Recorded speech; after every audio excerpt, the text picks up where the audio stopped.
Con nè, chép plan lại muốn món nọ đó mà. Hả? Có hả chứ? Muốn món nọ nè. Hả? Chép plan lại muốn món nọ nè. Ồ, nè con gì nữa thầy con chơi chúa tôi xin nói có cho nhớ tao nó đúng chứ? Nhớ thì nhớ tao cũng nhớ tao có chứ. Cái gì? Muốn trốn chỗ chứ cái gì? Hả? Muốn trốn chỗ này hả? Hả? Ô trời này cũng chỉ thấy con chị thì chỉ nói thế này. Ô chỉ nói đi. Lưu tao nó. Mua lên chứ.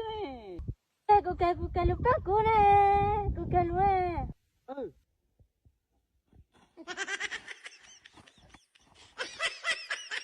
Cô sẽ khắp phong hoa. Có bố chứ cô hỏi chú chứ. Có bằng. Hả?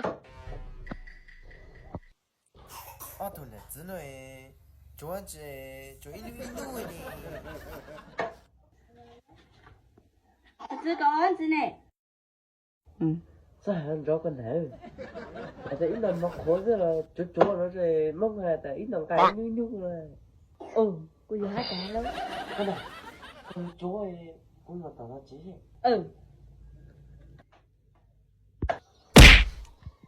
Tôi làm vậy. Chú ăn gì vậy? Chúng cả ra. Cô mong lo gì sao?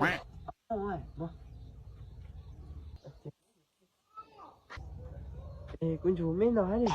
Nó nhà lê. Để chị pu đi chơi lê. Nó khó.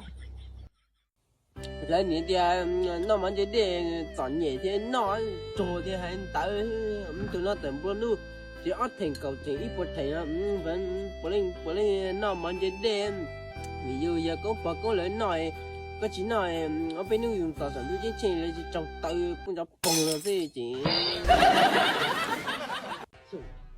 Như cái gì cũng như cái hiểu nói.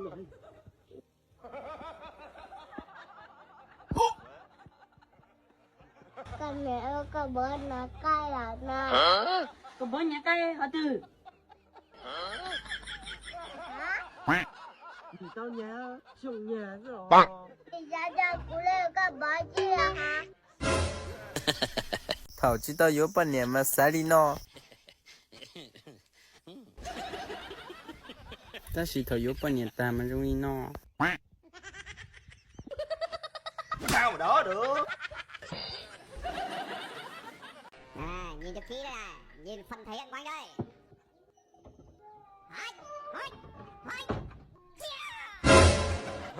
Chứ mới là tạm phải đâu. Rồi, Thế nó đâu coi ấy. chỉ nói rồi, tao sổ kê. Nhớ coi. Họ từ.